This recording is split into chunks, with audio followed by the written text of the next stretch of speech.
नमस्कार बच्चों, राम राम, राधे राधे।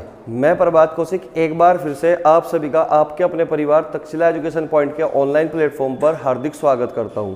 तो बच्चों, जैसा कि आपको ज्ञात है कि यूपी कांस्टेबल 2023 महारथी बैच चला हुआ है, ठीक है। तो आज की जो वीडियो है बेटा, आज की वीडियो हम जो है रीजनिंग की एक बेहतरीन टॉपिक लेकर आए हैं, ब्लड रिलेशन, ठीक है ना, जिसको पढ़कर आपको बहुत ही मजा आने वाला है, ठीक है बच्चों।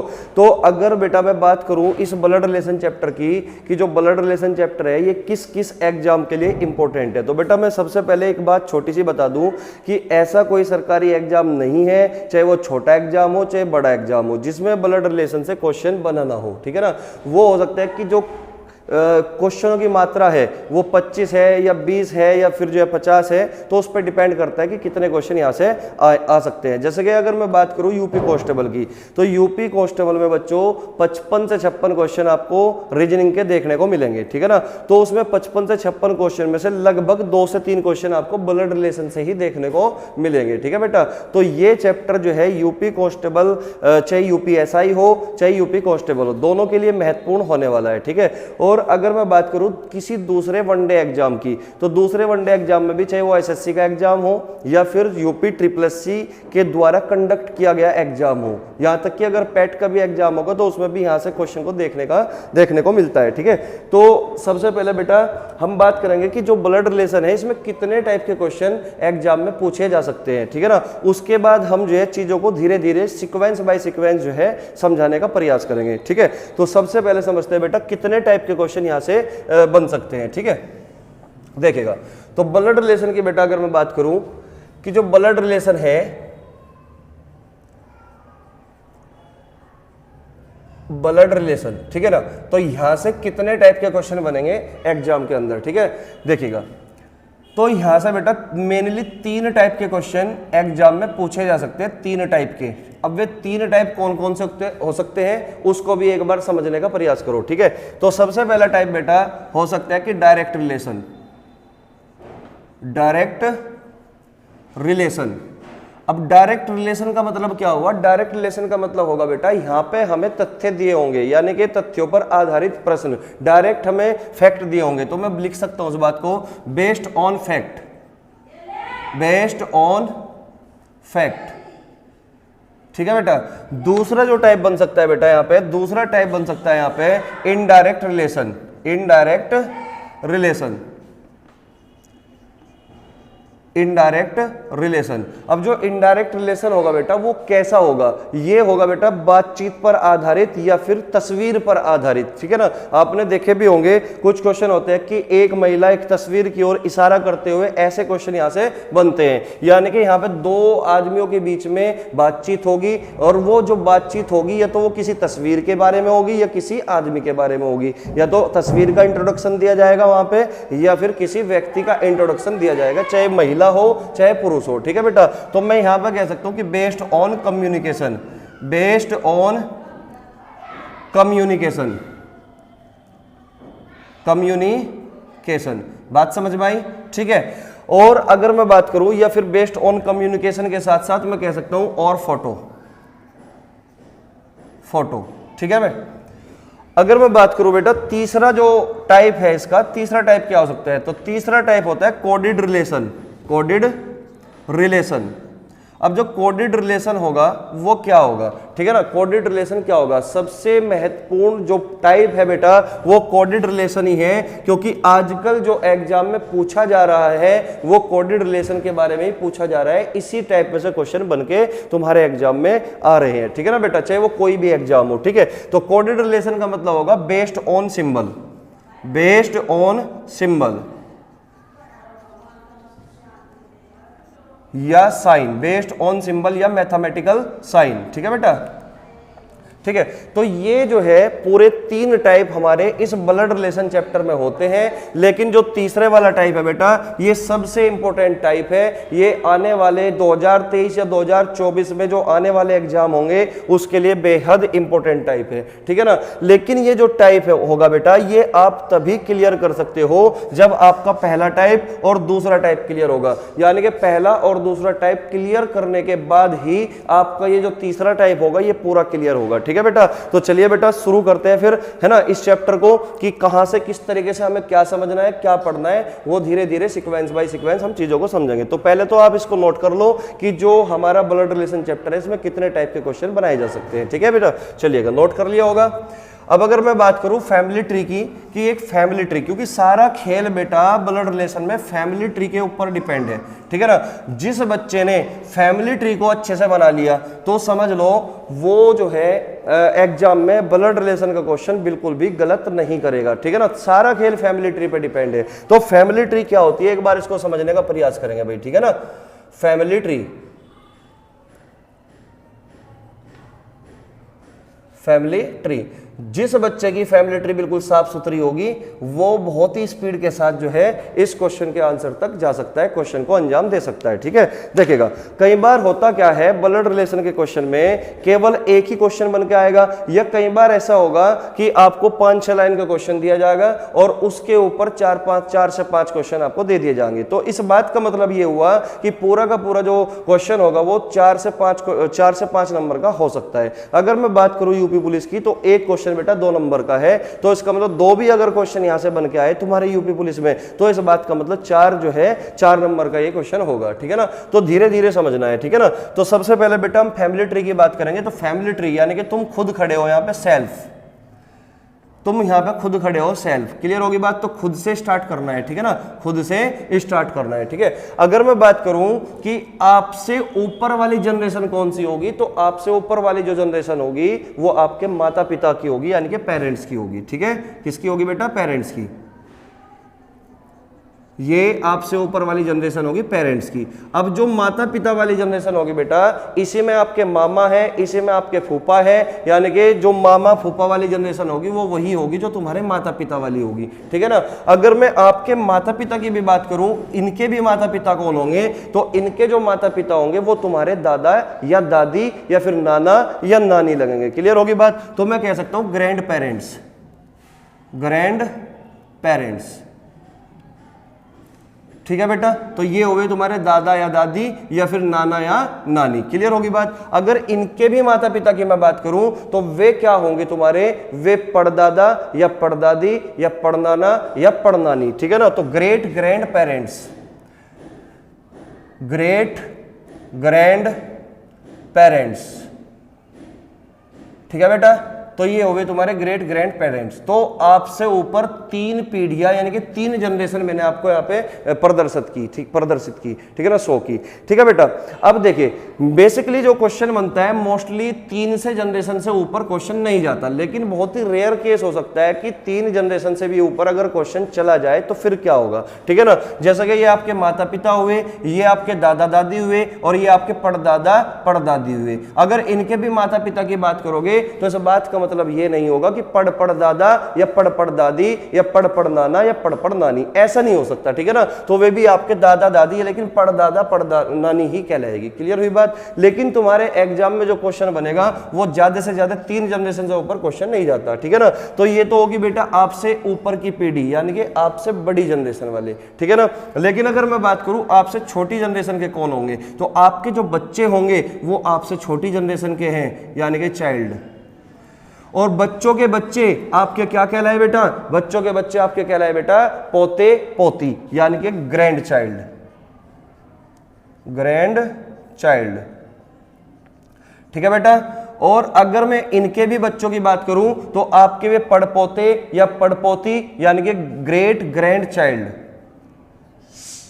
ग्रेट ग्रैंड चाइल्ड, क्लियर है बात, ठीक है ना। तो ये हुए बेटा आपके पड़पोते या पड़पोती, क्लियर हुई बात। तो ये है बेटा हमारा फैमिली ट्री, यानी कि बड़ी जनरेशन भी हो सकती है आपके क्वेश्चन में और छोटी जनरेशन भी हो सकती है। अगर छोटी जनरेशन होगी बेटा तो वो आपसे नीचे होंगे और जो बड़ी जनरेशन होगी तो बेटा वो आपसे ऊपर होंगे। लेकिन जो तुम्हारी सेम जनरेशन के हुए, जैसे कि आपके मामा का लड़का, आपके फूफा का लड़का या मामा की लड़की या फूफा की लड़की, तो इसका मतलब बेटा वो आपकी ही जनरेशन में है, सेम जनरेशन में है, तो इसका मतलब वो आपके साथ ही हॉरिजॉन्टल हॉरिजेंटल बनेंगे, यानी कि वर्टिकल डायग्राम नहीं बनेगा। क्लियर हुई बात? तो ये है हमारी फैमिली ट्री। उम्मीद है कि चीजें समझ में आई होगी। लेकिन अगर मैं बात करूं इस ब्लड रिलेशन चैप्टर में कुल कंसेप्ट कितने हैं, तो टोटल जो कंसेप्ट है, जिन कंसेप्ट का हम प्रयोग करते हैं हर एक क्वेश्चन में बेटा, वो केवल 2 ही कंसेप्ट है। यानी कि मैं ये कह सकता हूं कि ब्लड रिलेशन के चैप्टर में केवल 2 कंसेप्ट पर ही हम काम करते हैं। ठीक है, वे कंसेप्ट क्या है उसको भी समझने का प्रयास करेंगे। इसको नोट कर लो फटाफट। ठीक है, मैं रफ कर देता हूं। देखिए कंसेप्ट क्या हो सकते हैं बेटा, समझिए। तो पूरे ब्लड रिलेशन के चैप्टर में केवल हम 2 ही कंसेप्ट का प्रयोग करते हैं। अब वे कंसेप्ट क्या है समझिए, केवल 2 कंसेप्ट है। पहला कंसेप्ट है बेटा जेंडर। पहला कंसेप्ट क्या हो गया, जेंडर। और दूसरा कंसेप्ट है बेटा जनरेशन। दूसरा कंसेप्ट क्या है बेटा, जनरेशन। तो पहला कंसेप्ट हुआ हमारा जेंडर का। अब जेंडर हमारे जो सिलेबस में है बेटा, वो केवल 2 ही जेंडर हमारे सिलेबस में है। ठीक है ना, तीसरा जेंडर नपुंसक लिंग जेंडर हमारे सिलेबस में नहीं है। ठीक है ना बेटा, चलिएगा। तो वे जेंडर कौन कौन से हुए बेटा, 2। एक तो मेल हो सकता है और एक फीमेल हो सकता है। तो एक तो मेल हो सकता है बेटा और एक हो सकता है फीमेल। ठीक है बेटा, एक पुरुष और दूसरा क्या हो सकता है बेटा, महिला। क्लियर हुई बात? तो अगर बेटा मेल है तो मेल को किस तरीके से इंडिकेट करोगे, किस तरीके से रिप्रेजेंट करोगे, उसको समझना है। तो बेटा मेल को हम बेसिकली या तो ट्रायंगल से इंडिकेट करेंगे या फिर हम कर सकते हैं बेटा रेक्टेंगल या स्क्वायर से। क्लियर हुई बात? ठीक है, अगर कोई मेल है तो मेल को इंडिकेट करने के लिए हम ट्रायंगल का प्रयोग करेंगे या फिर हम रेक्टेंगल का या स्क्वायर का प्रयोग करेंगे। क्लियर हुई बात? कुछ बच्चे या कुछ टीचर हो सकते हैं कि प्लस और माइनस का इंडिकेट करें, प्लस और माइनस का इंडिकेट करें। आप भी प्लस माइनस का इंडिकेट कर सकते हो, मैं रोक नहीं रहा आपको, मैं मना नहीं कर रहा हूं आपको। ठीक है ना बेटा, लेकिन अगर आपको क्वेश्चन में यानी कि एग्जामिनेशन हॉल में ब्लड रिलेशन के क्वेश्चन को बहुत फास्ट करना है तो बेटा आपको प्लस और माइनस का इंडिकेशन को छोड़ना पड़ेगा। अगर प्लस माइनस के इंडिकेशन से आप क्वेश्चन को करते हो तो बेटा आपको टाइम जरूर ज्यादा लग सकता है। लेकिन अगर आपको जल्दी करना है, स्पीड के साथ करना है, तो बेटा ट्रायंगल या स्क्वायर या फिर रेक्टेंगल का प्रयोग करना मेल को रिप्रेजेंट करने के लिए। ठीक है ना, क्योंकि ट्री खुद बताएगा कि कौन क्या है। फिर प्लस माइनस में हो सकता है थोड़ा कंफ्यूजन क्रिएट हो जाए। क्लियर हुई बात? ठीक है ना, चलिएगा। अगर मैं बात करूं फीमेल की, तो फीमेल का इंडिकेशन क्या होगा, फीमेल को किस तरीके से रिप्रेजेंट करोगे, तो फीमेल को आपको रिप्रेजेंट करना है सर्किल से।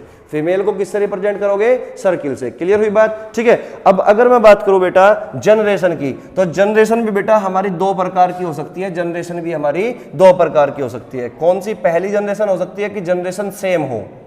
दूसरी जनरेशन हो सकती है कि जनरेशन में क्या हो बेटा, गैप हो। जनरेशन में क्या हो बेटा, गैप हो। अगर जनरेशन सेम है यानी कि जिस पीढ़ी में आप हो उसी पीढ़ी में अगर कोई दूसरा बंदा है तो उसका जो डायग्राम बनेगा, उसका डायग्राम बनेगा बेटा हॉरिजॉन्टल यानी कि क्षैतिज। क्या बनेगा, हॉरिजॉन्टल यानी कि क्षैतिज। हॉरिजॉन्टली यानी कि क्षैतिज। क्लियर हुई बात? लेकिन बेटा अगर गैप हुआ जनरेशन में, गैप का मतलब हुआ कि तुमसे छोटी पीढ़ी के हो या तुमसे बड़ी पीढ़ी के हो, तो उसका मतलब जनरेशन में आ चुका है गैप। तो अगर गैप है तो इसका जो डायग्राम बनेगा, इसका डायग्राम बनेगा बेटा, ट्री जो बनेगी वो बनेगी वर्टिकल। क्या बनेगी, वर्टिकली।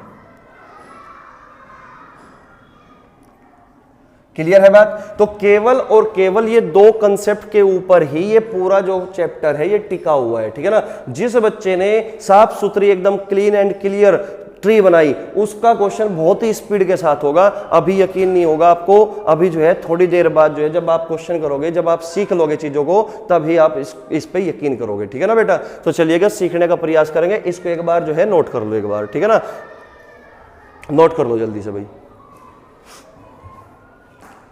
स्क्रीनशॉट ले लो या फिर नोट कर लो। ठीक है, तो कर लिया होगा। चलो भाई आगे बढ़ते हैं। तो सबसे पहले बेटा हम क्या करेंगे, क्वेश्चन पे जाने से पहले हमें करना क्या है, सबसे पहले हमें ट्री बनानी आनी चाहिए। और दूसरी बात बेटा, जो प्लस माइनस का यूज करता है और आप जो है एक नया तरीका, बेहतरीन तरीका, शानदार तरीका सीखना चाहते हो तो आपको अपने जो पुराने तरीके हैं उनको छोड़ना पड़ेगा। एक नया तरीका सीखने के लिए बाकी सबको पीछे छोड़ना पड़ेगा, ठीक है ना। अगर आप ये चाहते हो कि बिल्कुल सही सवाल हो आपका एग्जाम में, अगर सवाल ब्लड रिलेशन से आया तो बिल्कुल भी उसका नंबर आपका कटे ना, ठीक है ना। तो आपको चीजों को समझना पड़ेगा, ठीक है। चलिएगा, तो पहले हम छोटी छोटी ट्री से ट्री बनाना सीखेंगे, फिर उसके बाद हम क्वेश्चनों पर जाएंगे, ठीक है बेटा। चलिएगा, तो अगर मैं यहां पे बेटा एक छोटा सा मतलब लिखता हूं कुछ, जैसा कि मैं बोलता हूं कि ए जो है बी का भाई है, ए बी का भाई है। अगर हमें इसकी ट्री बनानी है तो मुझे एक बात बताओ, ए बी का भाई है, केवल दो ही कंसेप्ट का यूज करना है हमें, एक तो जनरेशन का और एक हमें करना है जेंडर का। क्लियर हुई बात। तो सबसे पहले इस बात से पता करो कि जेंडर ए का क्लियर हुआ या फिर बी का क्लियर हुआ। तो ए बी का भाई है तो इसका मतलब जो है ए का जेंडर क्लियर है और बी का भाई है। भाई बहन ये सब क्या होते हैं, सेम जनरेशन में होते हैं। तो इसका मतलब जो डायग्राम बनेगा, जो ट्री बनेगी बेटा वो क्षैतिज बनेगी। क्लियर हुई बात। तो ए बी का भाई है तो इसका मतलब ए जो है वो हमारा जो है मेल है और ये बी का भाई है, तो इसका मतलब ए बी को एक साथ बनाओगे इस तरीके से क्षैतिज बनेगा डायग्राम। क्लियर हुई बात। तो ये क्षैतिज है। क्या आपको ये पता है कि बी ए की क्या है, बी ए का क्या लगता है? तो आप यहां पर नहीं बता सकते क्योंकि हमें बी का जेंडर क्लियर नहीं हुआ। तो अगर मैं बात करूं कि बी ए का क्या लगेगा, तो बी ए का भाई भी हो सकता है और बी ए की बहन भी हो सकती है। क्लियर हुई बात। अगर दोनों साथ साथ लिखे हुए हैं तो इसका मतलब भाई या बहन हो सकते हैं, ठीक है ना बेटा। चलिएगा, तो इतनी बात आपको समझ में आई होगी। अगर मैं दूसरे नंबर पर लिखता हूं कि ए बी की बहन है, ए बी की बहन है, ए बी की बहन है, तो इस बात का मतलब ये हुआ बेटा कि जो ए है, हमें जेंडर केवल ए का क्लियर हुआ कि ए जो है बी की बहन है, तो इसको सर्किल में कैद करोगे और बी यहां पे रख दोगे। तो ए जो है बी की बहन है लेकिन बी का जेंडर क्लियर नहीं है, ठीक है ना। तो इसका मतलब बी ए का भाई भी हो सकता है और जो है बहन भी हो सकती है, ठीक है। अगर मैं बात करूं बेटा ए और बी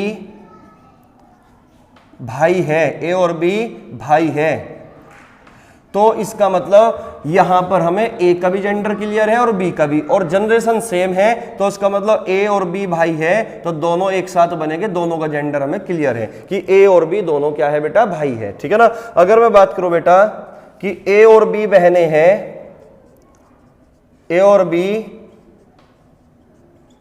बहनें हैं, तो इसका मतलब यह हुआ कि दोनों का जेंडर क्लियर है कि ए और बी दोनों बहनें हैं और सेम जनरेशन में, तो डायग्राम ये बनेगा। क्लियर हुई बात। अगर मैं बात करूं कि ए बी का पिता है, ए बी का पिता है,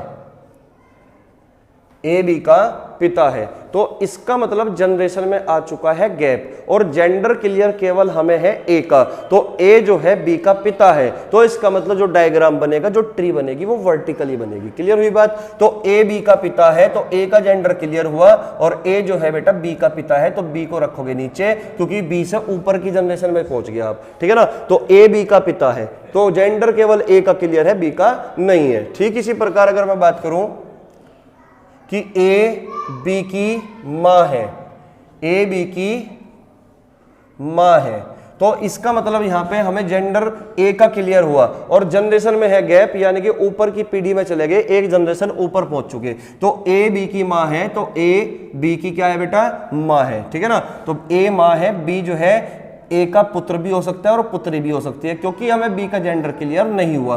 ठीक इसी प्रकार यहाँ पे ए का पुत्र भी हो सकता है, पुत्री भी हो सकती है, ठीक है। अगर मैं बात करूं बेटा 7वें नंबर पे कि जो ए है वो बी के दादाजी है, दादाजी है, कि ए बी के दादाजी है। अब आप ये बताओ कि जो ए है वो बी के दादाजी है तो दादा कौन होता है? तो आप कहोगे दादा जो है पिता का बाप होता है। तो इसका मतलब ये हुआ कि पहले आपको बी के पिताजी बनाने पड़ेंगे और पिताजी के पिताजी कौन कहलाए, ए। तो ए जो है बी का दादा है। अब बच्चा गलती क्या करता है एग्जाम में या फिर नॉर्मली जब प्रैक्टिस करता है वो इस तरीके से लिखता है कि जो ए है वो बी लिख दिया और फिर यहाँ पे ऐसे तीर लगाया और यहाँ लिख दिया दादा कि ए बी के दादा है। तो बेटा हमें हमें लिखने में टाइम वेस्ट नहीं करना कि दादा है कि बाप है कि पिता है कि भाई है कि माँ है, हमें ऐसा कुछ नहीं लिखना। ट्री खुद बोलेगी कि कौन किसका क्या है। क्लियर हुई बात। तो ट्री को सीखना है आपको सबसे पहले बनाना, ठीक है।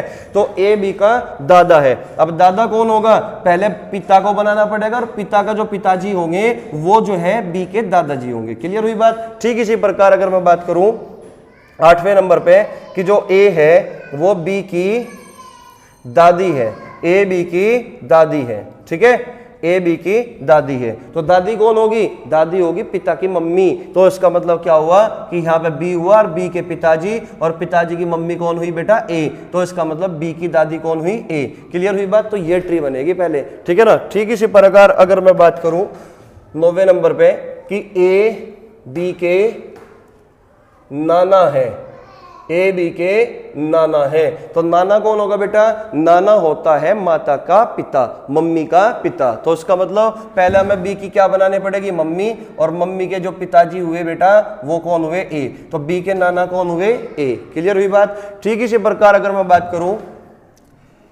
कि जो ए है वो बी के, ए बी की नानी है, ए बी की नानी है। क्लियर हुई बात। ए बी की नानी है। तो बेटा नानी कौन होती है, नानी होती है मम्मी की मम्मी। नानी कौन होती है, मम्मी की मम्मी। तो बी की माँ ये हुई और इसकी माँ कौन हुई, ए। तो इसका मतलब ए क्या कहलाई बेटा, बी की माँ, बी की नानी कहलाई। क्लियर हुई बात। ठीक है।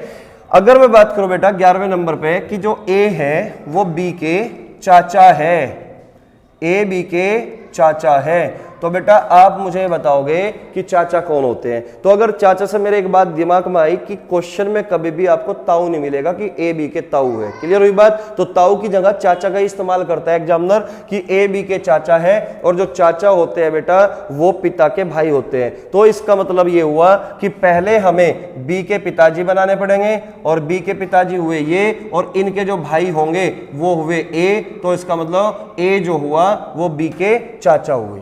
क्लियर हुई बात। अगर मैं आपसे पूछ लूं कि बी का ए से क्या रिश्ता है, अर्थात बी ए का क्या लगता है, तो बेटा बी जो है ए का भतीजा भी लग सकता है और बी ए का भतीजी भी लग सकती है, क्योंकि यहाँ पे जेंडर हमारे पास बी का क्लियर नहीं हुआ। क्लियर हुई बात यहाँ तक। ठीक है। तो इसको एक बार नोट करो, उसके बाद मैं आगे बढ़ता हूं। ठीक है बेटा, स्क्रीनशॉट ले लो जल्दी से। ठीक है, रफ कर देता हूं। ठीक है, चलिएगा। तो नंबर 12 क्या आया बेटा हमारा, नंबर 12 आया कि ए जो है बी की बुआ है। हम एक ही फैमिली के रिलेशन पे बात कर रहे हैं अभी, ठीक है ना। तो ए बी की क्या है, बुआ है, यानी कि नंबर आ गया 12 कि ए बी की बुआ है, ए बी की बुआ है। तो सबसे पहले आपको ये पता करना पड़ेगा कि बुआ कौन होती है। तो जैसा कि आपको ज्ञात है कि जो बुआ होती है वो पापा की बहन होती है। तो इसका मतलब हमें पहले बी के पिताजी बनाने पड़ेंगे। तो बी के पिताजी हुए ये, और इनकी जो बहन हुई वो हुई ए। तो इसका मतलब बी की बुआ कौन हुई, ए। और बी का ए से क्या रिश्ता है, तो बी जो है भतीजा भी हो सकता है और भतीजी भी हो सकती है, क्योंकि हमें जेंडर बी का क्लियर नहीं है। ठीक इसी प्रकार अगर मैं बात करूं बेटा कि जो ए है वो बी के मामा है, वो बी के क्या है बेटा, मामा है। ए बी के मामा है। तो मामा कौन हो सकता है, तो बेटा मामा हो सकता है मम्मी का भाई। क्लियर हुई बात। तो माँ का जो भाई होता है वो कहलाता है मामा। तो इसका मतलब पहले बी की मम्मी बनानी पड़ेगी, और मम्मी का जो भाई होगा वो कौन होगा, ए। तो ए कौन कहलाया बेटा, ए कहलाया बी का मामा। क्लियर हुई बात। ठीक इसी प्रकार अगर मैं बात करूं 14 नंबर पे कि जो ए है वो बी की पत्नी है, ए बी की पत्नी है। क्लियर हुई बात कि ए बी की पत्नी है। तो सबसे पहले बेटा आप मुझे बताओ यहाँ पे जेंडर किसका क्लियर है, ए का कि बी का। आप कहोगे सर कि पत्नी अगर ए है तो इसका मतलब बी पति होगा, तो इसका मतलब यहाँ पे जेंडर दोनों का क्लियर है। ठीक है ना। तो दोनों का क्लियर यहाँ पे जेंडर हुआ कि ए जो है वो बी की क्या है बेटा, पत्नी। जनरेशन सेम है तो यहाँ पे आ गया बी, और बी बनेगा पति। लेकिन अभी फिलहाल ये जो डायग्राम बना, ये जो ट्री बनी, ये अभी फिलहाल भाई बहन की बनी हुई है। जब तक इनके बीच में गठबंधन नहीं होगा, यानी कि ये पति पत्नी के रिश्ते में नहीं बंधेंगे, तब तक ये पति पत्नी नहीं कहलाएंगे। तो जो प्लस का साइन होगा बेटा ये होता है गठबंधन का। तो इसका मतलब ये हुआ कि जो ए और बी के बीच में अगर प्लस का साइन लगा हुआ है तो इसका मतलब ये हस्बैंड वाइफ है, पति पत्नी है। क्लियर हुई बात। तो ए बी की पत्नी है और बी ए का पति है। क्लियर हुई बात। अब अगर मैं आगे बढ़ूं पॉइंट 15 पे चलिए। तो पॉइंट 15 क्या हो सकता है देखिएगा। तो पॉइंट नंबर 15 है बेटा हमारा कि ए बी के फूफा जी है, ए बी के फूफा जी है। क्लियर हुई बात। तो फूफा कौन होगा, आप कहोगे बुआ का पति।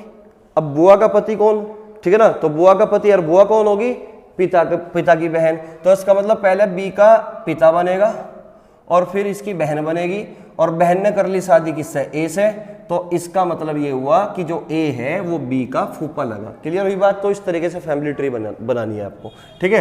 तो इसी प्रकार अगर मैं बात करूं कि ए बी के मौसा जी है, ए बी के मौसा जी है, ए बी के मौसा जी है, तो मौसा जी कौन होगे बेटा, मौसा जी होगी मौसी के हस्बैंड, और मौसी कौन होगी, मौसी होगी मम्मी की बहन। तो इसका मतलब पहले हमें बी की मम्मी बनानी पड़ेगी, और मम्मी की बहन कौन होगी ये, और इसने कर ली शादी ए से, तो इसका मतलब ए क्या लगे, बी के मौसा जी लगे। क्लियर हुई बात। अब अगर मैं बात करूं बेटा 17वें नंबर पर कि ए जो है वो बी का भतीजा है, ए बी का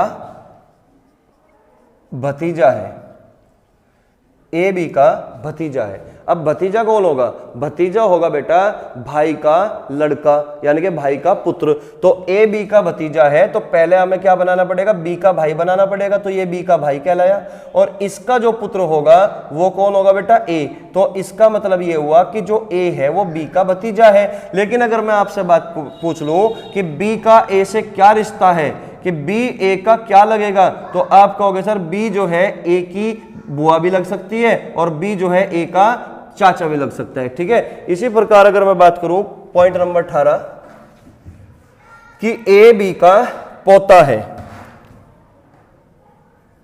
ए बी का पोता है,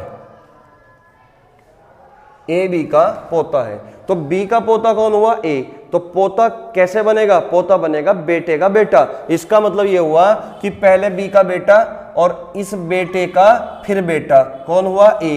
तो ए क्या कहलाया बेटा, बी का पोता कहलाया। ए क्या कहलाया, बी का पोता कहलाया। क्लियर हुई बात। अगर मैं बात करूं बेटा कि ए बी की पोती है, ए बी की पोती है, और पोती का मतलब क्या हुआ बेटा, पोती का मतलब हुआ बेटा कि बी के बेटे की बेटी, यानी कि यहां पे आ गया ए। तो बी की पोती कौन कहलाई, ए कहलाई। तो यानी कि बी का बेटा और बेटे की बेटी क्या कहलाती है, पोती कहलाती है, ठीक है ना। इसी प्रकार अगर मैं बात करूं कि ए बी की पुत्री है, ए बी की पुत्री है, तो इसका मतलब ये हुआ कि पहले बी बनाओगे और बी की पुत्री कौन हुई, ए, और ये जेंडर जो है फीमेल है, तो इसका मतलब ए को हमने कर लिया सर्किल में बंद, ठीक है ना। तो बी की पुत्री कौन हुई, ए, और बी क्या लगेगा, ए का, तो बी जो है माता भी हो सकती है ए की, और पिता भी हो सकता है। क्लियर हुई बात यहां तक, ठीक है ना। तो पॉइंट नंबर 21 पे आ जाओ भाई, ये नोट कर लो फटाफट।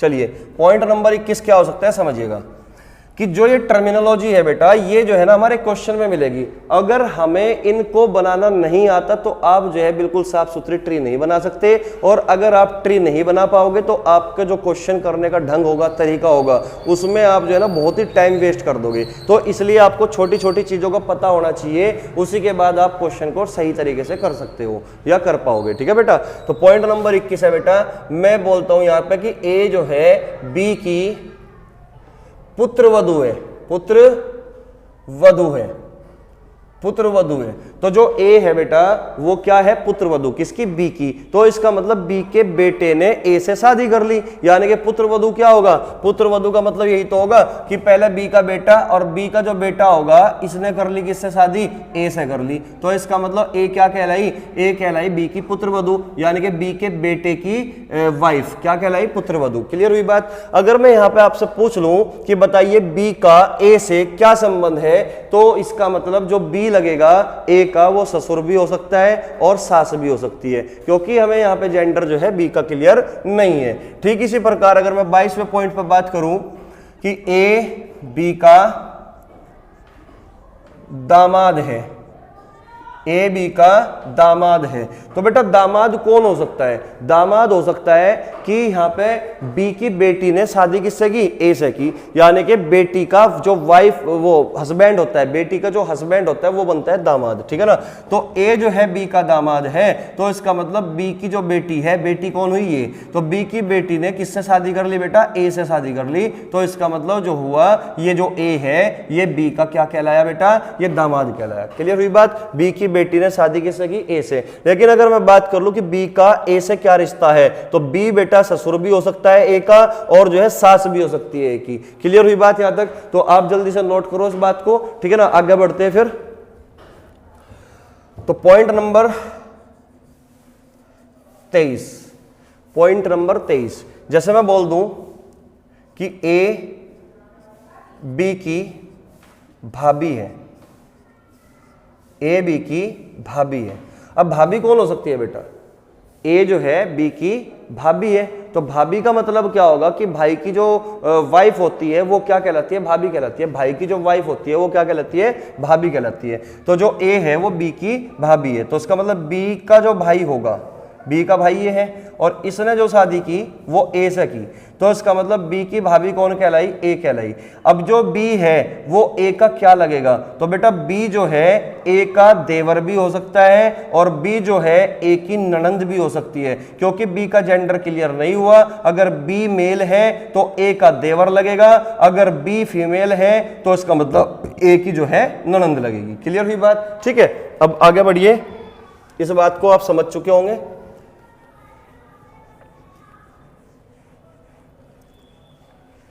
तो पॉइंट नंबर 24 बेटा ये है हमारा पॉइंट नंबर 24, कि जो ए है वो बी के ससुर है, ए बी के ससुर है। क्लियर हुई बात? ए बी के ससुर है, समझिएगा। अब अगर ए बी के ससुर है तो इस बात का मतलब ये हुआ कि बी ने किसी से शादी की, बी ने किसी से शादी की, कि बी ने किसी से शादी की और ए जो है बी के ससुर हुए, तो इसके जो पिताजी होंगे वो कहलाए बेटा ए। क्लियर हुई बात? वो कहलाए बेटा ए। अब जो ये यहाँ पे है इसका तो नहीं पता ना कि ये मेल है कि फीमेल है, क्योंकि जो ससुर होता है वो मेल का भी हो सकता है और जो ससुर होता है वो फीमेल का भी हो सकता है। तो बेटा अगर ये मेल है तो इसका मतलब इसकी जो वाइफ होगी, वाइफ का पिता, तो इसका मतलब ये अगर मेल है तो मेल का ससुर ये कहलाएगा, यानी कि पुरुष अगर ये है और ये महिला, तो महिला का जो पिता होगा वो इसका क्या कहलाएगा? ससुर कहलाएगा। लेकिन अगर बेटा ये महिला है और ये इसका पति है, तो पति का जो बाप होता है वो कहलाता है इस महिला का ससुर। क्लियर हुई बात? तो अभी यहाँ पे हमें ये नहीं पता कि ये मेल है कि फीमेल है, ना इसका पता और ना इसका पता। क्लियर हुई बात? तो ससुर इस तरीके से बनेगा। अगर यहाँ पे लिख दूं मैं सास, तो ए को कर दोगे आप सर्किल में बंद, तो सास कहलाएगी। क्लियर हुई बात यहाँ तक? ठीक है ना। अब आगे बढ़िए बेटा, इसको मैं पॉइंट नंबर 25 पे आओ पहले तुम, ठीक है ना। इसको रफ नहीं करते अभी, पॉइंट नंबर 25 पे आओ। अगर मैं बोल दूं ए जो है बी की साली है, ए जो है बी की साली है, या साला लिख लो पहले, ए बी का साला है, ए बी का साला है। अब साला कौन होगा बेटा? ए बी का साला है, तो इस बात का मतलब हुआ कि जो पत्नी होती है, पत्नी का भाई क्या कहलाता है? साला कहलाता है। तो ए बी का साला है, तो इसका मतलब बी ने जिस लड़की से शादी की उसका जो भाई है वो कौन है बेटा? ए है। क्लियर हुई बात? तो ए क्या कहलाया बेटा? पत्नी का जो भाई है वो साला कहलाएगा, तो इसका मतलब ये कौन होगा? ये मेल होगा। तो बी का साला कौन कहलाया? ए कहलाया। लेकिन अगर मैं बोल दूं यहाँ पे 26वें पॉइंट पे कि ए बी का जीजा है या बहनोई है, ए बी का जीजा है, ए बी का जीजा है, अगर मैंने बोल दिया तो इसका मतलब ए जीजा कहलाया। अब जीजा है ए किसका? बी का, तो बी की बहन ने शादी किससे की? ए से, तो इसका मतलब ये हुआ कि ए मेल है और इसने शादी की इससे, और इसी का जो भाई है बी, तो बी का तो जेंडर क्लियर नहीं हुआ अभी, है ना। तो यहाँ पे बी ऐसे ही रख दो, ठीक है ना। तो ए जो है बी का जीजा है, तो इसका मतलब बी की बहन ने जिससे शादी की वो क्या लगेगा बेटा? बी का जीजा लगेगा। क्लियर हुई बात? बी का क्या लगेगा? जीजा लगेगा, बहनोई लगेगा। क्योंकि यहाँ पे बी का जेंडर क्लियर नहीं हुआ, तो बी बेटा यहाँ पे मेल भी हो सकता है और फीमेल भी हो सकता है। अगर बेटा यहाँ पे ये फीमेल है बी, तो इसका मतलब ए की क्या लगेगी? ये लगेगी साली। लेकिन अगर ये बी जो है मेल है, तो बी क्या लगेगा बेटा? ए का साला लगेगा। क्लियर हुई बात? तो उम्मीद है मुझे छोटी छोटी चीजें आपको समझ में आई होगी कि किस तरीके से ट्री बनती है। तो अभी तो मैंने केवल एक या दो, मतलब दो लोगों को लेकर मैंने तुम्हें ट्री बनानी सिखाई। अब मैं तुम्हें बताता हूं 3 लोगों में किस तरीके से ट्री बनेगी, ठीक है ना? तो इसको रफ कर दूं मैं, अगर आपने स्क्रीनशॉट ले लिया हो तो ले लो एक बार जल्दी से। चलिए अब मैं 3 लोगों में रिलेशन बनाना सिखाता हूं कि 3 लोगों में रिलेशन किस तरीके से बनेगा, ठीक है? तो 26वें पॉइंट पर हम आ चुके। तो ये जो पॉइंट है बेटा, ये जो 27वां पॉइंट होगा, ये मोस्ट इंपॉर्टेंट पॉइंट होगा, ठीक है ना? तो 27वां पॉइंट क्या है, अब समझने का प्रयास करेंगे भाई। तो 27वां पॉइंट बेटा हमारा ये है कि जो ए है, ए बी का भाई है जो सी का पिता है। ए बी का भाई है जो सी का पिता है। तो यहां पे बेटा जो ये जो वर्ड है ना, ये महत्वपूर्ण पॉइंट है। जो ये जो वर्ड है इंग्लिश में इसको बोलते हैं हु, WHO, हु। क्लियर हुई बात? तो इंग्लिश में हु आ सकता है और हिंदी में जो या फिर जो की शब्द का प्रयोग कर सकता है। तो केवल और केवल ब्लड रिलेशन में ही प्रयोग नहीं करता, ये सिटिंग अरेंजमेंट हो या रैंकिंग अरेंजमेंट हो या डायरेक्शन टेस्ट हो, ये 3 से 4 चैप्टर जो आते हैं तो उन सब के लिए भी ये इंपॉर्टेंट पॉइंट होता है जो। तो जो वर्ड होता है बेटा, ये हमेशा याद रखना आप कि जो वर्ड होगा ये हमेशा सेकंड पर्सन को इंडिकेट करता है। किसको? सेकंड पर्सन को। तो सेकंड पर्सन के लिए बोलता है सेकंड पर्सन, या फिर मैं कह सकता हूं पास वाला, जो पास वाला, ठीक है ना? पास वाले का मतलब ये हुआ कि जो पास में है, जो नजदीक में है, वो ए है या फिर बी है। आप कहोगे सर बी है, तो इसका मतलब जो वर्ड का मतलब और कुछ नहीं है बेटा, जो वर्ड का मतलब बी है। इस जो वर्ड का मतलब क्या हुआ बेटा? बी है इसका मतलब। बात समझ में आई?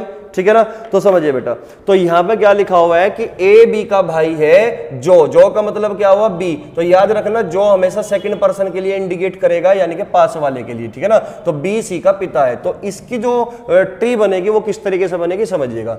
ए बी का भाई है, अब ए तो किसका भाई हुआ बेटा? बी का।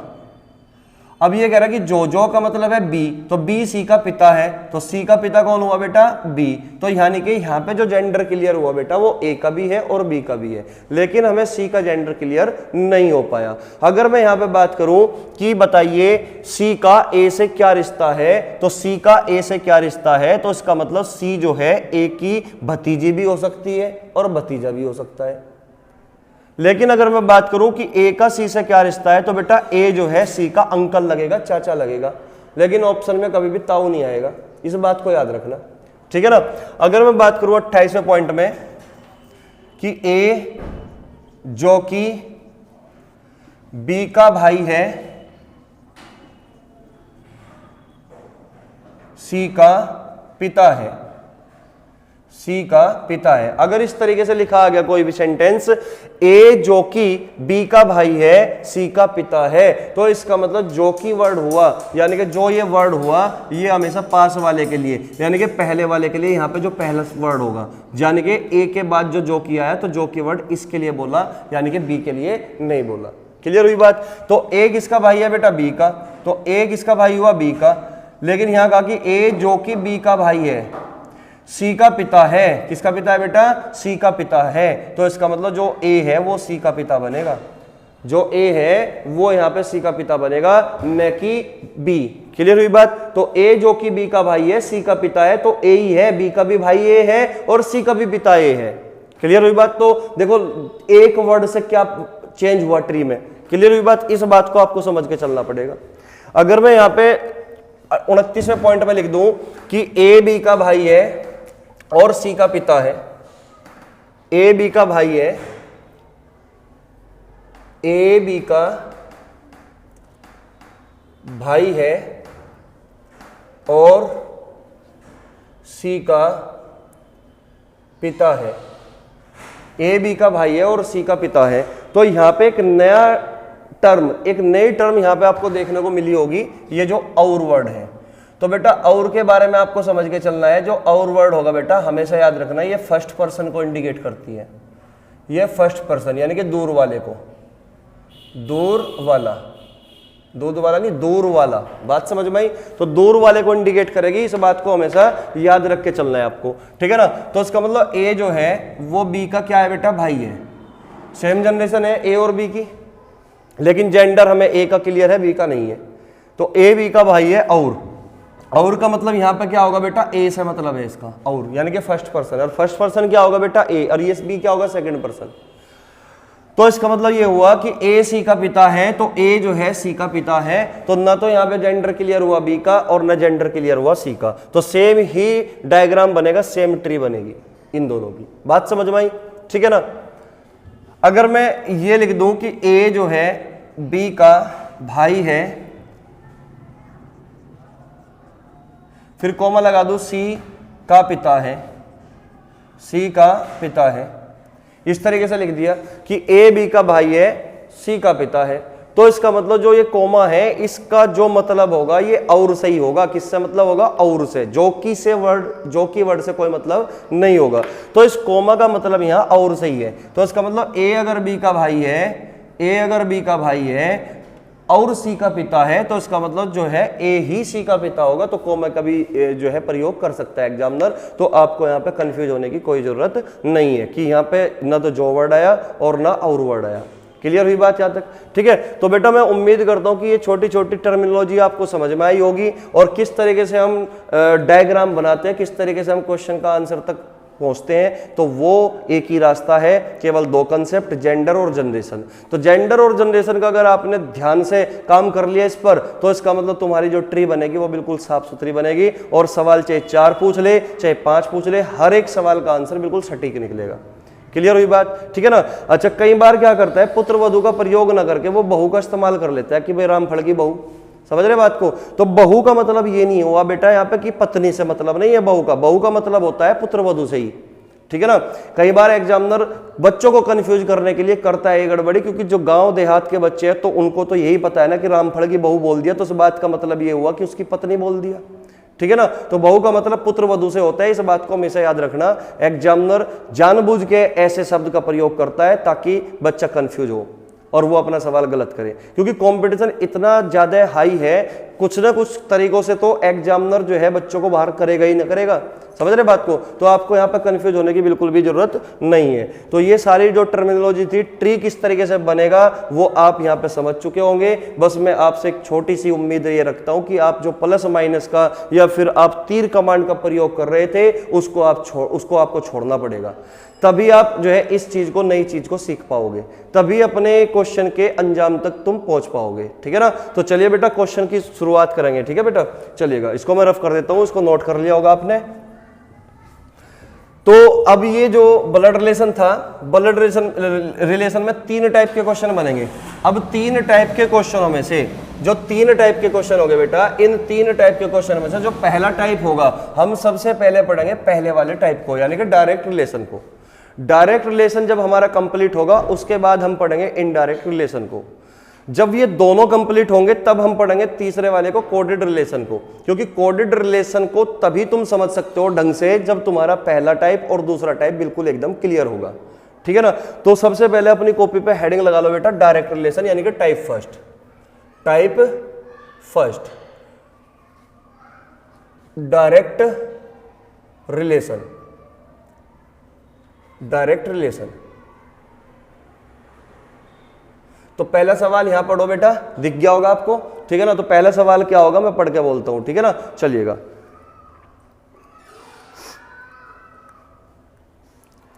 देखिएगा क्वेश्चन नंबर 1 क्या है, देखिएगा। क्वेश्चन में कहा गया है ए बी के ससुर है जो कि सी की मां है, डी ई की मां है जो एफ और सी का पिता है, ए ई से कैसे संबंधित है। ऑप्शन है पति, ससुर, भाई, पिता। क्लियर हुई बात। तो देखिए बेटा किस तरीके से हम इस क्वेश्चन पे काम करेंगे। मेन चीज क्या है, ब्लड रिलेशन में केवल ट्री का है, ट्री का रोल है, सारा खेल ट्री का है। ट्री अगर आपने सही तरीके से बना ली तो सवाल आपका गलत नहीं होगा।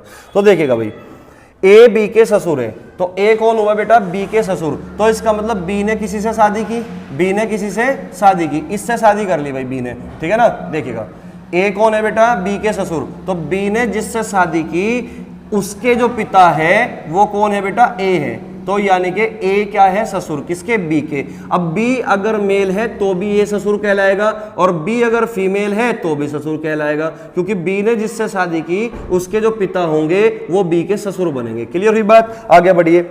अब कह रहा कि जो, अब जो वर्ड हमेशा सेकंड पर्सन के लिए बोलता है, जो वर्ड हमेशा सेकंड पर्सन के लिए, तो देखिए जो वर्ड किसके लिए बोलेगा, सेकंड पर्सन। अब जो सेकंड पर्सन है बेटा वो बी है, तो जो का मतलब क्या हुआ, बी है, जो का मतलब क्या हुआ, बी, तो इसका मतलब बी सी की माँ है। अब कौन है बेटा, बी, बी है माँ किसकी, सी की, तो बी हुआ बेटा सी की माँ, तो बी सी की माँ है, तो इसका मतलब ये हुआ कि जो ये बंदा था ये हमारा मेल था, ये हमारा कौन है बेटा, मेल है। यहां तक बिल्कुल एकदम क्लियर हुआ होगा, आगे बढ़िए। अब क्वेश्चन में क्या लिखा हुआ है, डी ई की माँ है। अब ये बताओ कहीं पे आपको डी या फिर ई दिखाई दिया, आप कहोगे नहीं, तो इसका मतलब इस पॉइंट को एक सेकंड के लिए स्किप कर दो यहीं पे। अब पढ़िए आगे कि जो वर्ड फिर से आया तो जो सेकंड पर्सन के लिए बोलेगा, जो वर्ड यानी कि ई से, तो जो का मतलब क्या है, ई, ई एफ और सी का पिता है, तो ई किसका पिता है बेटा, एफ का भी पिता है और सी का भी पिता है, तो इसका मतलब ये हुआ कि सी का पिता कौन हुआ, ई, क्योंकि सी की माँ अगर बी है और बी का जो हस्बैंड होगा वही तो ई होगा ना, क्योंकि ई जो है सी का भी पिता है और एफ का भी पिता है, तो इसका मतलब बी और ई के दो बच्चे हैं, सी और एफ, लेकिन सी और एफ का जेंडर क्लियर नहीं है अभी। क्लियर हुई बात, ठीक है, आगे बढ़िए। अब क्वेश्चन में क्या बोला कि ए ई से कैसे संबंधित है, ए ई से कैसे संबंधित है। हालांकि हमने जो पॉइंट स्किप किया था उस पर वापस जाइए, डी ई की माँ है, क्वेश्चन में कहा गया था कि जो डी है वो ई की माँ है, तो इसका मतलब ई के जो पिताजी है उसने शादी कर ली डी से, तो यहां पे कौन आ गया, डी, तो डी कौन है, ई की माँ है। बस बेटा ये गलती मत करना कि डी को आप इधर मत लिख देना, क्योंकि अगर आपने डी को इधर लिख दिया तो इसका मतलब डी की बेटी कहलाएगी बी, तो इसका मतलब संबंध खराब होने की पूरी गड़बड़ हो जाएगी, यानी कि संबंध खराब हो जाएगा एक तरीके से, ठीक है ना। तो इस बात को याद रखना एकदम से, ठीक है ना, कि डी को आपको इधर रखना है, ठीक है ना, डी ई की माँ है। तो ये हमारी पूरी ट्री बन के तैयार हुई, बड़े रिलेशन वाले यानी कि बड़ी पीढ़ियां ऊपर है, छोटी पीढ़ियां नीचे है, सेम जनरेशन वाले एक साथ है, तो इस तरीके से अगर आपने ट्री बना ली तो इसका मतलब आपको जो है क्वेश्चन में कोई दिक्कत नहीं होने वाली, ठीक है ना। तो मैंने यहाँ पे कहीं भी कुछ भी चीज नहीं लिखा अलग से कि कौन पिता है और कौन माँ है, कौन जो है बेटा है, ऐसा कोई भी चीज वर्ड मैंने यहाँ पे प्रयोग नहीं किया, ठीक है ना। तो अब सवाल को समझिए, सवाल में क्या दिया हुआ है बेटा कि ए ई से कैसे संबंधित है, ए ई से कैसे संबंधित है, तो बताइए जो ए है वो ई का क्या लगेगा, ए ई से कैसे संबंधित है, तो ए लगेगा बेटा ई का पिता। तो इस बात का मतलब हुआ कि इस सवाल का जो उत्तर आया बेटा वो हमारा पिता आया। क्लियर हुई बात। तो जैसा कि ऑप्शन में है ससुर है, पति है, भाई है और पिता है, तो तीनों ऑप्शन गलत है, केवल पिता हमारा सही जवाब है, ठीक है। तो इसमें और भी क्वेश्चन पूछे जा सकते थे, इसमें पूछ सकता था बेटा कि एफ का ए से क्या रिश्ता है, एफ का ए से क्या रिश्ता है, इस बात का मतलब ये हुआ कि एफ जो है ए का क्या लगेगा, तो एफ जो है बेटे का बेटी भी हो सकती है और बेटा भी, तो इसका मतलब एफ ए का जो है पोती भी हो सकती है और पोता भी हो सकता है। इसी प्रकार सी का ए से क्या रिश्ता है, तो सी पोता भी हो सकता है और पोती भी हो सकती है।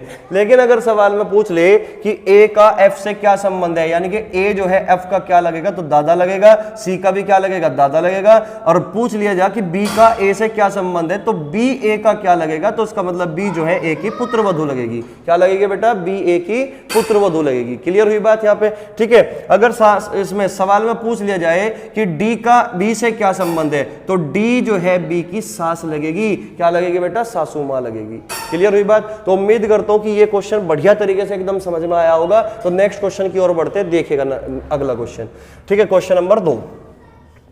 तो क्वेश्चन नंबर 2 क्या है बेटा, देखिएगा। क्वेश्चन नंबर 2 है हमारा कि ए बी का पति है, सी बी का भाई है, डी बी का पिता है, ई बी का बेटा है, एफ ए की बेटी है, एफ डी के बीच क्या संबंध है। ठीक है बेटा, समझिएगा। ए बी का पति है, अब ये कहा गया ए जो है बी का क्या है बेटा, पति। अगर ए बी का पति है तो इसका मतलब ये वाला डायग्राम बनेगा कि ए जो है बी का क्या हुआ, पति हुआ। ठीक है बेटा। सी बी का भाई है, अब क्वेश्चन में क्या है बेटा, सी जो है बी का भाई है। अब बी का भाई कौन हुआ, सी, तो सी बी का भाई है तो इस तरीके से बनाओगे, सी बी का भाई है। डी बी का पिता है, अब कहा गया है कि जो डी है वो बी का पिता है। अब डी किसका पिता हुआ, बी का, तो इसका मतलब डी जो है सी का भी पिता है और बी का भी पिता है। डी बी का पिता हो गया। तो ई बी का बेटा है। अब यहां पे कहा गया ई जो है बी का बेटा है, तो बी का बेटा कौन हुआ? ई। तो इसका मतलब इसी के नीचे रख दो कि जो ई है वो बी का बेटा है और ए का भी बेटा है, क्योंकि ए जो है बी का पति है। तो ई ए और बी दोनों का बच्चा है, दोनों का बेटा है, ठीक है ना। अब सवाल में क्या बोला कि एफ ए की बेटी है। एफ किसकी बेटी है? ए की। तो ए की बेटी कौन हुई बेटा? एफ हुई। तो इसका मतलब एफ जो है ई की बहन है और ई जो है एफ का भाई है और ए और बी दोनों पति पत्नी है और इन दोनों के दो बच्चे हैं, एक बेटा और एक बेटी, ठीक है ना। तो सवाल में क्या पूछा गया कि एफ डी के बीच क्या संबंध है? तो ऑप्शन है बेटा पति पत्नी, भाई बहन, नाना नातिन और दादा वो दादी पोता, ये ऑप्शन है। अब समझिएगा क्वेश्चन में क्या पूछा गया, एफ डी के बीच क्या संबंध है। इस बात को आपको अच्छे से समझना है। एफ डी के बीच में क्या संबंध है, इसका मतलब इन दोनों के बीच में वो रिलेशन पूछना चाहता है। लेकिन सवाल में कहीं पे भी ये बात नहीं लिखी गई कि एफ का डी से क्या संबंध है। अगर क्वेश्चन में पूछता कि एफ का डी से क्या संबंध है तो इसका मतलब होता कि एफ जो है डी की क्या लगती है, तो डी की बेटी कहलाई। तो इसका मतलब बेटी की बेटी क्या कहलाती है बेटा? नातिन कहलाती है, धेती कहलाती है। अगर सवाल में पूछता कि डी का एफ से क्या संबंध है तो इसका मतलब ये हुआ मम्मी का बाप, तो इसका मतलब नाना लगता। लेकिन ये सवाल में पूछा गया कि एफ और डी दोनों के बीच क्या संबंध है, तो आपका जो जवाब होगा बेटा वो होगा नाना नातिन का। क्या होगा बेटा? नाना नातिन का, नाना नातिन या नाना धेती का। बात समझ में आई? तो उम्मीद करता हूं चीजें क्लियर हुई होगी। अगर मैं आपसे पूछता हूं कि बताइए ई का डी से क्या संबंध है, ई का डी से क्या संबंध है, यानी कि ई जो है डी का क्या लगेगा, तो आप कहोगे बेटा ई जो है डी का धेता लगेगा, यानी कि नाती लगेगा। क्लियर हुई बात? अगर मैं पूछ लूं कि ए का डी से क्या संबंध है तो ए क्या लगेगा बेटा? ए डी का क्या लगेगा? दामाद लगेगा। लेकिन अगर मैं पूछ लूं कि ए का सी से क्या संबंध है तो इसका मतलब इसकी बहन का पति है, तो ए जो है सी का जीजा लगेगा। लेकिन अगर मैं पूछ लूं कि सी का ए से क्या संबंध है तो सी क्या लगेगा? ए का, तो आप कहोगे बेटा साला लगेगा। क्लियर हुई बात? तो उम्मीद करता हूं ये क्वेश्चन बिल्कुल समझ में आया होगा। तो बेटा चलिए नेक्स्ट क्वेश्चन की ओर बढ़ते हैं, क्वेश्चन नंबर 3, ठीक है। चलिएगा क्वेश्चन नंबर 3 क्या हो सकता है, किस तरीके से हमें अंजाम देना है क्वेश्चन को देखते हैं। तो क्वेश्चन नंबर 3 समझिए बेटा। क्वेश्चन नंबर 3 है, मान लीजिए कि ए बी की बेटी है, बी सी की बेटी है, सी डी का भाई है और डी ई की मां है। यदि ई मादा है तो ए ई से कैसे संबंधित है? ऑप्शन है भतीजा, भतीजी, भाई, बहन। तो चलिए करते हैं एक बार, तुम वीडियो को पॉज करके जरूर बनाने की कोशिश करना, क्वेश्चन पढ़ो और फिर जो है क्वेश्चन को बनाने की कोशिश करो, ठीक है ना। मान लीजिए कि ए बी की बेटी है, तो ए कौन है बेटा? ए बेटी है किसकी? बी की। तो बी की बेटी कौन हुई? ए। बी सी की बेटी है, अब बी कौन है बेटा? बी किसकी बेटी है? सी की। तो सवाल में कहा गया कि मान लीजिए कि ए जो है बी की बेटी है और बी बेटी है सी की, तो मैंने यहां तक बना दिया। अब यहां पर क्या बोल दिया? सी डी का भाई है। अब सी कौन है? डी का भाई। ये जो सी है ये किसका भाई है? ये डी का भाई है, तो डी यहां पे आ गया। सेम जनरेशन होगी सी और डी की, ठीक है। तो सी डी का भाई है और डी ई की मां है। डी कौन है बेटा? ई की मां। अब डी जो है ये ई की मां है, तो डी ई की मां है, गैप है जनरेशन में, ठीक है ना। अब यदि ई मादा है, अब ई मादा है, मादा का मतलब क्या है? महिला है। ई अगर महिला है तो मैंने यहाँ पे सर्किल में बंद कर दिया इसको। तो ए ई से कैसे संबंधित है? तो क्वेश्चन में पूछा हुआ है बेटा कि जो ए है वो ई से कैसे संबंधित है, कि ए जो है वो ई का क्या लगेगी, ये सवाल में पूछ लिया। क्लियर हुई बात? तो आप मुझे बताइए जो ए है वो बी की क्या है बेटा? बेटी है। और बी की क्या लगेगी? ये बहन लगेगी, क्योंकि ये जो बी है, बी के पिताजी कौन है? सी, और सी की बहन कौन है? डी। इसका मतलब बी की बुआ की लड़की तो हुई है भाई, बी की बुआ की लड़की तो हुई है। तो इसका मतलब बी की बुआ की लड़की आपस में भी तो बहन बहन होगी कि नहीं होगी? बात समझ में आई? अगर ये आपस में बहन बहन है तो इसका मतलब ये जो ई की क्या लगेगी? ए। बी की जो बेटी है ए, ये ई की भांजी लगेगी। क्या लगेगी बेटा? भांजी। लेकिन भांजी हमारे ऑप्शन में नहीं है, तो इसका मतलब आंसर हो सकता है हमारा भतीजी। क्या हो सकता है बेटा? भतीजी।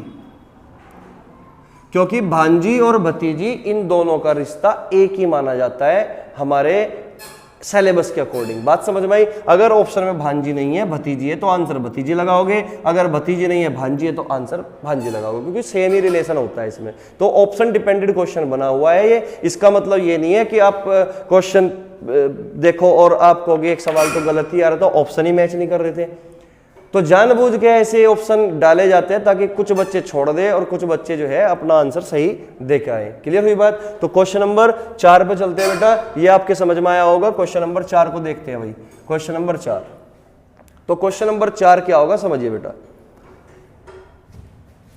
तो क्वेश्चन नंबर 4 है बेटा, पढ़िएगा, है ना। तो क्वेश्चन में कहा गया है एक परिवार में ए बी का पति है, सी ए का बेटा है, डी बी की बेटी है, एफ जी की पुत्री है और सी एफ का पिता है। तो क्वेश्चन बेटा इस पे 3 है। ए का एफ से क्या संबंध है, एफ का ए से क्या संबंध है, जी का बी से क्या संबंध है। इस तरीके से क्वेश्चन पूछा हुआ है, ठीक है ना। तो चलिए बनाने की कोशिश करते हैं, लेकिन आपको एक बार वीडियो को पॉज करके एक बार खुद बनाने की कोशिश करना। अगर आपके आंसर मैच होते हैं तो आप समझ लेना कि आप जो है सवाल को बना पा रहे हो, आप चीजों को सीख पा रहे हो, ठीक है ना। तो क्वेश्चन देखिए, एक परिवार में ए बी का पति है। तो बेटा कौन हुआ? ए जो है किसका पति हुआ?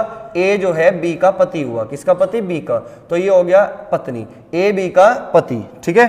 सी ए का बेटा है। सी किसका बेटा है? ए का। तो सी बेटा हुआ किसका बेटा? ए का बेटा सी हुआ। सी ए का बेटा है। अगला है डी बी की बेटी है। अब डी कौन है बेटा? बी की बेटी। तो डी है बी की बेटी। क्लियर हुई बात? डी बी की बेटी है। तो इसका मतलब ये जो है भाई लगेगा डी का, क्योंकि ए और बी दोनों पति पत्नी है, तो इनके 2 बच्चे हुए, एक लड़का और एक लड़की। बी की बेटी डी है और सी जो है ए का बेटा हुआ। क्लियर हुई बात? यहां तक हमने बना लिया। अब लिखा हुआ है एफ जी की पुत्री है। एफ किसकी पुत्री है? जी की। अब आप मुझे बताओ, कहीं पे एफ दिखाई दिया आपको? नहीं। कहीं पे जी दिखाई दिया आपको? नहीं। अगर नहीं दिखाई दिया तो इस पॉइंट को एक सेकंड के लिए स्किप कर जाना, अगले पॉइंट पर जाओ, कुछ ना कुछ हिंट जरूर मिलेगा। तो क्वेश्चन में लिखा हुआ है अगला, और सी एफ का पिता है। सी जो है पिता है किसका? एफ का। तो इसका मतलब एफ का पिता कौन हुआ? सी। और ये अगर पिता है तो बेटा इसकी शादी भी जरूर हुई होगी किसी से। तो यहाँ पे आ जाओ, ये पॉइंट मिला हमें। तो इससे पहले वाला जो पॉइंट हमने स्किप किया उसको फिर से पढ़ो। एफ जो है जी की पुत्री है। एफ बेटा जी की पुत्री है, तो सी की भी तो पुत्री कहलाई ना, और जी की भी पुत्री कहलाई। तो इसका मतलब सी और जी दोनों आपस में हस्बैंड वाइफ है, ठीक है ना। अगर एफ जी की पुत्री है तो सी की भी पुत्री है, क्योंकि दोनों ने शादी कर ली आपस में। क्लियर हुई बात? तो यहाँ पे क्या लिखा हुआ है? पहला क्वेश्चन क्या है बेटा? ए का एफ से क्या संबंध है। तो यहाँ पे हमें बताना है कि जो ए है, ए का एफ से क्या संबंध है। तो एफ के पिताजी के पिता है कि नहीं है, तो इसका मतलब ए का एफ से क्या संबंध है। इसका मतलब हुआ ए जो है एफ का क्या लगेगा। तो पहले सवाल का उत्तर हो गया बेटा दादा। तो दादाजी लगेंगे, क्या लगेंगे बेटा? दादाजी लगेंगे। पहले सवाल का उत्तर हो गया ये। अब दूसरे सवाल को पकड़ते हैं। दूसरे सवाल में क्या कहा गया? एफ का ए से क्या संबंध है। एफ का ए से क्या संबंध है? तो उल्टा पूछ लिया कि एफ जो है ए की क्या लगेगी। तो इसका मतलब बेटे की बेटी है, तो इसका मतलब क्या लगेगी बेटा? पोती लगेगी। क्या लगेगी? पोती, ठीक है ना। तीसरे सवाल पे चलते हैं भाई। तो तीसरा सवाल क्या है बेटा? जी का बी से क्या संबंध है। जी का बी से क्या संबंध है, यानी कि जी जो है बी की क्या लगेगी। जी जो है बी की क्या लगेगी, तो इसका मतलब बी का बेटा कौन हुआ? सी। और सी की वाइफ कौन हुई? जी। तो इसका मतलब बी की क्या लगेगी बेटा? पुत्र वधू। क्या लगेगी? पुत्र वधू। क्लियर हुई बात? तो इसका मतलब तीसरे सवाल का उत्तर हुआ हमारा पुत्र वधू। तो उम्मीद करता हूं चीजें एकदम से क्लियर हुई होगी, ठीक है ना। नोट करो जल्दी से इस सवाल को, किस तरीके से ट्री बनानी है। देखो मैंने यहाँ पे कहीं भी कोई शब्द नहीं लिखा, केवल और केवल ट्री खुद बोल रही है कि किस तरीके से कौन किसका क्या रिश्ता है आपस में, ठीक है ना। तो चलिए क्वेश्चन नंबर 5 की ओर बढ़ते हैं भाई। क्वेश्चन नंबर 5 क्या हो सकता है समझने का प्रयास करेंगे। रफ कर देता हूं मैं इसको, ठीक है ना। तो क्वेश्चन नंबर 5 देखते हैं भाई। क्वेश्चन नंबर 5 देखिएगा। तो क्वेश्चन नंबर 5 आप पढ़िएगा एक बार जल्दी से। तो क्वेश्चन नंबर 5 क्या होगा देखिएगा। एक परिवार में बी सी का पुत्र है परंतु सी बी की मां नहीं है। ए और सी पति पत्नी है। एफ सी का भाई है, डी ई का भाई है, ई ए की पुत्री है। तो यहाँ पे भी 3 सवाल पूछे गए हैं। परिवार में कुल कितने पुरुष हैं, बी की मां कौन है, ए के कुल कितने बच्चे हैं, ठीक है ना। तो क्वेश्चन को बनाने का प्रयास करना, वीडियो को पॉज करके एक बार, ठीक है ना। तो एक परिवार में बी सी का पुत्र है। अब कौन है बी? बी जो है सी का पुत्र है। तो लो भाई हमने बना दिया इस तरीके से ट्री कि जो बी है वो सी का क्या लगा, पुत्र लगा, परंतु सी बी की मां नहीं है। अगर सी बेटा बी की मां नहीं है तो इसका मतलब बाप होगा, है कि नहीं, इसका मतलब क्या होगा, बाप होगा, ठीक है ना। बी वो सी अगर बी की मां नहीं है तो इसका मतलब सी जो है बी का पिताश्री है, ठीक है ना। आगे बढ़िएगा, ए और सी पति पत्नी है, कह रहा कि जो ए और सी है वो पति पत्नी है, तो इसका मतलब ए ने शादी कर ली किससे बेटा, सी से, तो ये क्या कहलाए, एक दूसरे के पति पत्नी कहलाए, हस्बैंड वाइफ कहलाए कि ए और सी पति पत्नी है। अब क्या कहा कि एफ सी का भाई है, एफ किसका भाई है बेटा, सी का, तो एफ जो है सी का भाई हुआ, तो इसका मतलब सी के बगल में बैठा दो, सेम जनरेशन है, एफ का जेंडर क्लियर है कि एफ सी का भाई है। अब क्वेश्चन में कहा गया कि डी ई का भाई है, डी किसका भाई है बेटा, ई का, न तो कहीं हमें दिखाई दिया डी और न कहीं दिखाई दिया बेटा ई, तो इस पॉइंट को हम थोड़ी देर के लिए स्किप करेंगे, डी ई का भाई है। आगे पढ़ो, ई ए की पुत्री है, अब ई कौन है बेटा, ए की पुत्री, ए की पुत्री, तो इसका मतलब ई पुत्री हुई किसकी, ए की, तो इसका मतलब सी की भी पुत्री हुई, ठीक है ना बेटा, और ई जो है बी की बहन हुई। और इससे पहला जो पॉइंट था हमारा डी ई का भाई है, डी जो है ई का भाई है, तो D जो है भाई हुआ किसका, E का, तो इसका मतलब D E का भी भाई है, B का भी भाई है, तो इसका मतलब C और A के 3 बच्चे हैं, B E D। क्लियर हुई बात, ठीक है। अब आगे बढ़िए, क्वेश्चन में क्या बोल दिया, परिवार में कुल कितने पुरुष है, तो क्वेश्चन में पूछा हुआ है बेटा परिवार में कुल कितने पुरुष है, तो जितने भी ट्राइंगल होंगे वो पुरुष के ही होंगे कि नहीं, वो पुरुष को इंडिकेट करेंगे कि नहीं, आप कहोगे सर बिल्कुल। तो ट्राइंगल कितने हैं, 1 2 3 4, तो इसका मतलब पहले सवाल का उत्तर है 4, तो इसका मतलब परिवार में कुल कितने पुरुष हुए, 4 पुरुष हुए, ठीक है।